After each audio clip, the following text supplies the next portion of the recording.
શુકલ તીર્થ mini Kabirvad અન્વયે વાવેલા વડના વૃક્ષોને નુકસાન કરવામાં આવી રહ્યું છે। શુકલ તીર્થ મિની કબીરવડ અન્વયે વડના વૃક્ષો વાવી તેનું જતન તેમજ ઉછેરની પ્રવૃત્તિ પણ ઘણા સમયથી વેગવંતી બની છે, પરંતુ કેટલાક વિઘ્ન સંતોષીના પાપે કિન્નાખોરીપૂર્વક કનડગત કરવામાં આવી રહી છે। અધરાત મધ્યરાત કોઈપણ સમય ઉછેરવામાં આવેલા વડના વૃક્ષોને નુકસાન કરીને કાઢી નાખવામાં આવી રહ્યા છે, તેમજ વાહનો પસાર કરી વાહનો મૂકી રીતિને ગમે ત્યાં કોઈપણ પરવાનગી વગર જાત્રા પ્લોટ સરકારી જમીનમાં અનઅધિકૃત સ્ટોક કરી નુકસાન કરવામાં આવી રહ્યું છે, જે અન્વયે પણ રજૂઆત થવા છતાં કોઈ પગલાં લેવાતા નથી। જવાબદાર સંલગ્ન કચેરીઓ તરફથી કે પોલીસ ખાતા તરફથી સમયોચિત પગલાં ભરાય તેવી પણ पर्यावरण प्रेमीओं मांग है। शुकल तीर्थ नदी किनारे मितेन पटेल તેમજ તેમની ટીમ દ્વારા વડલાના વૃક્ષોના ઉછેર માટે તેના જતન માટે ભરૂચ જિલ્લાના વિવિધ પત્રકાર સંઘો, રાજકીય સત્તાધારી પક્ષના વર્તુળોમાંથી જિલ્લાના ફોરેસ્ટ વિભાગ અધિકારી તેમજ વિવિધ ઔદ્યોગિક એકમોના સંગઠનો, ધાર્મિક સેવાભાવી સંગઠનો તરફથી પણ પ્રોત્સાહન મળી રહ્યું છે। તેઓ પણ શુકલ તીર્થ નદી કિનારે મિની કબીરવડ અંતર્ગત વાર તહેવાર નિમિત્તે પોતાના નામે અથવા પોતાના સ્વર્ગસ્થ પિતૃઓના નામે વૃક્ષ ઉછેરવામાં સહયોગ આપી રહ્યા છે। સાથે સાથે ઔદ્યોગિક એકમો તરફથી CSR યોજના અંતર્ગત પણ અનેક લોકોએ આ કાર્યને પ્રોત્સાહિત કર્યું છે।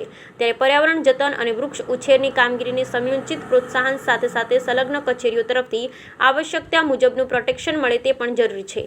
એક તરફ સરકારી જમીન પચાવી ગેરકાયદેસર બાંધકામ તેમજ વાહનો, નાવડીઓ, હાઈવા, ટ્રેક્ટર, JCB વગેરે મશીનરી સરકારી જગ્યામાં બિન અધિકૃત વપરાશ કરાઈ રહી છે, તો બીજી તરફ વૃક્ષોને નુકસાન કરવામાં આવ્યું છે। આમ લાખો રૂપિયાના સાધનો, વાહનો, યાત્રિકો, મશીનરીઓ હોવા છતાં આજ દિન સુધી ગેરકાયદેસર વસવાટ, સરકારી જમીન પચાવી પાડી રહેતા લોકો સામે ગ્રામ પંચાયત સત્તાવાળા તેમજ સરકારી મહેસૂલી કચેરીઓના સરકારના મહેસૂલ વિભાગના ગોચર સરકારી જમીન પડતર જમીનો પર દબાણો નિયંત્રિત કરવામાં કસૂરવાર હોવા છતાં કોઈ કાર્યવાહી કેમ કરતી નથી તે સંલગ્ન કચેરીઓ માટે તપાસનો વિષય છે કે કેમ। મહત્વની બાબત તો એ છે કે સૂત્રો તરફથી મળેલ માહિતી મુજબ SDM પ્રાંત અધિકારી તરીકે અમિત યાદવ હતા તે સમયે રેતીની રેડ દરમિયાન જાત્રા પ્લોટ ઉપર ગેરકાયદેસર પાકા રહેણાંક તેમજ અન્ય દબાણ બાબતે તત્કાલીન સરપંચ તેમજ તત્કાલીન તલાટીને પણ સ્થળ પર ગેરકાયદેસર દબાણો દૂર કરવા મૌખિક સૂચનાના આદેશ કર્યા હતા। ત્યારબાદ આજ દિન સુધી જાત્રા પ્લોટના અનઅધિકૃત દબાણો દૂર કરવાની કોઈ તજવીજ ગ્રામ પંચાયત સત્તાવાળા કે ઉપલી સંલગ્ન કચેરીઓ દ્વારા નહીં થતા સરકારના મહેસૂલી તેમજ નામ અદાલતોના સરકારી ગોચર જમીન પર દબાણો હટાવવાના નિર્દેશોનું પણ ઉલ્લંઘન કરવામાં આવી રહ્યું એવું જોવા મળ્યું છે।